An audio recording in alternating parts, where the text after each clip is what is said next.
সত্য ঘটনা অবলম্বনে একটি উপন্যাস লিখেছিলেন লেখিকা দীপান্বিতা রায়, নাম অন্তর্ধানের নেপথ্যে। সেই উপন্যাস অবলম্বনে অরিন্দম শীলের নতুন ছবি কর্পূর। সিনেমার গল্পের প্রেক্ষাপট 1997 সাল। বাম আমলের সাড়া ফেলে দেওয়া এক অন্তর্ধানের ঘটনাকে কেন্দ্র করে তৈরি হচ্ছে সিনেমা।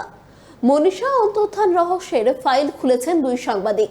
সেই সূত্র ধরেই গল্প এগিয়েছে, এসেছে নানান ধরনের টুইস্ট।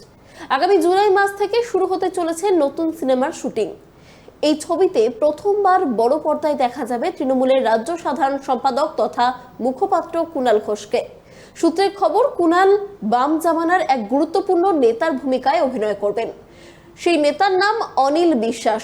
ছবিতে দেখা যাবে মন্ত্রী ব্রাত্য বসু এবং তৃণমূল কাউন্সিলর অনন্যা বন্দ্যোপাধ্যায়কেও।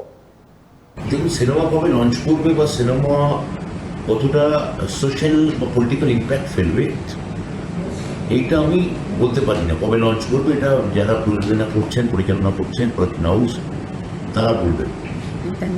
আর যদি সবকিছু সত্যি আপনাদের কথা অনুযায়ী লঞ্চ করে তাহলে তো এর একটা প্রভাব পড়া উচিত। যদি আমি মনে করি যে মানে সিরিয়াস সিনেমা বা থিয়েটার এই ভার্চুয়াল ওয়ার্ল্ড বা রিয়েল ওয়ার্ল্ডে কতটা প্রভাব পড়বে, মানে যেমন ধরে কেরালা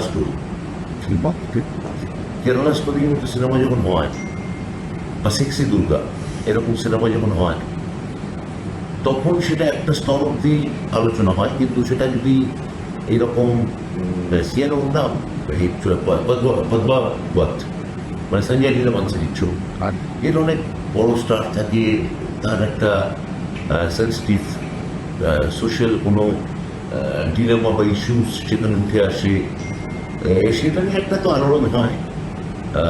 কিন্তু এখানে যদি হয় তা একান্তভাবেই পলিটিক্যাল। এই পলিটিক্যাল